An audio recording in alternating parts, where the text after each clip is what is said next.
One night, two workers transport a large crate by truck and unload it into a house. However, the crate is so heavy that it accidentally collides with some furniture inside, causing minor damage to the bottom of the crate. The workers, after completing their task of delivering the crate, quickly leaves the creepy house. A writer named Ben Mears also arrives in this town called Salem's Lot, but he is not a stranger to this place. He lived here until he was 9 years old. While looking for a hotel room to stay in, he unexpectedly meets Susan, a beautiful woman who happens to be one of his readers. At the school, 3 kids are playing together while another student arrives, bullying one of them by punching him. The bullied child, however, manages to get back up and retaliates, forcing the bully to call him uncle. A teacher intervenes to stop the fight between the 2 kids and warns a student named Mark not to cause harm to his friends.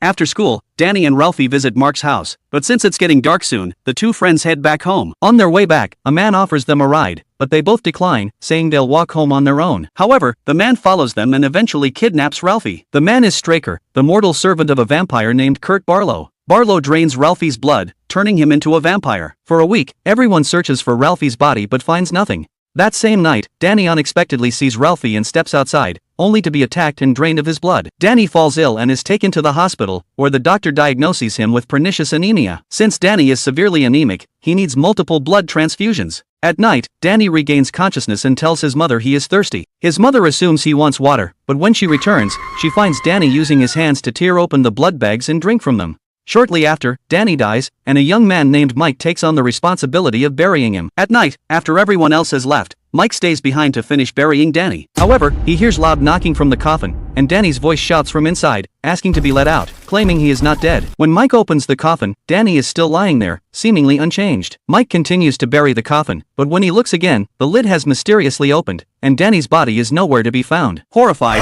Mike is then attacked by the vampire Danny, who begins draining his blood. That same night, Mike becomes ill, too frightened to return home, and asks Burke if he can stay at his house for the night. Burke notices 2 puncture marks on Mike's neck and questions him about how they got there, but Mike claims he doesn't know. Later, Burke hears knocking outside and sees a vampire enter Mike's room through the window. Burke recounts his terrifying experience to Ben and Susan, but by the time they reach Mike's room, he is already dead. The doctor confirms that, like Danny, Mike died from pernicious anemia. That night, the vampire Danny comes to visit his friend Mark. Mark approaches the window, and Danny uses his powers to mesmerize him, compelling him to open the window. Under Danny's influence, Mark unlocks the window, allowing Danny to enter the room and attempt to drain his blood. But Mark uses a cross to repel Danny, forcing him out of the room. Mark quickly shuts the window and vows to free his friend from the vampire's control. Vampires are afraid of crosses, and they have the ability to mesmerize others. Sunlight can burn their bodies, so they remain in the shadows and hunt at night. Later that night, the vampire Mike attacks Burke, but Burke defends himself with a cross, causing Mike to retreat into the darkness. Burke follows him into the darkness, only to be ambushed and fall from the top of the stairs. Mike then approaches Burke, telling him that his master, Barlow, wants to meet him, and soon he will be taken to Barlow. Burke manages to fight back with the cross, and expels Mike from the house, denying him entry.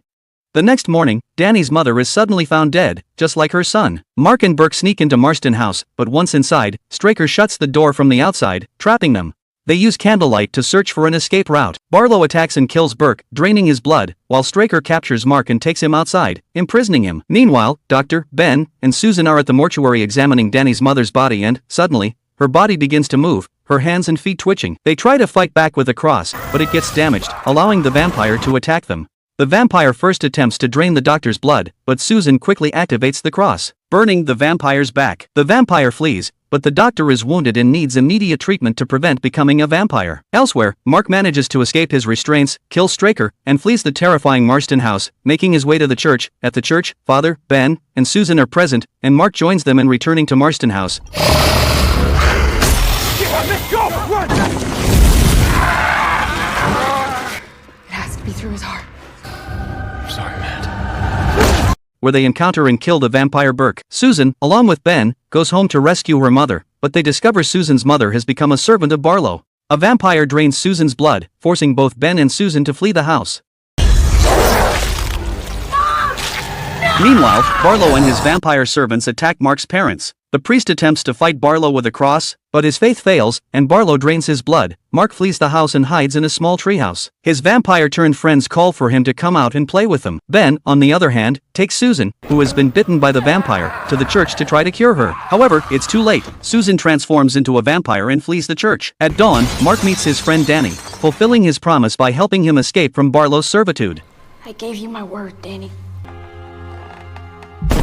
Afterward, Mark teams up with Ben and Dr. Cody to avenge his parents' deaths by hunting down Barlow and the remaining vampires. A strange thing occurs, all the cars in the town gather in one place, and Ben suspects that Barlow and the vampires are hiding in these cars. Just as Ben predicts, Susan is hiding in one of the car trunks, and when the doctor attempts to kill her, she is suddenly attacked and killed by Susan's mother, who then begins shooting at Ben and Mark with her gun. Soon, the sun sets, and as darkness falls, the vampires come to life, attacking them. In desperation, Mark destroys the facility and all the vampires are burned to death by the sunlight, and he also kills Susan's mother by hitting her with the car, bringing an end to her. The two of them attempt to open the crate where Barlow is hiding, but as the lid opens on its own, they take cover inside the facility. However, Susan, now fully transformed into vampire, attacks Ben, while Mark escapes outside, becoming Barlow's target. With Susan now incredibly strong, Ben has no choice but to personally kill her, ending the life of the woman he loves. Mark hides in a garage, but Barlow punches through the roof, trying to capture him.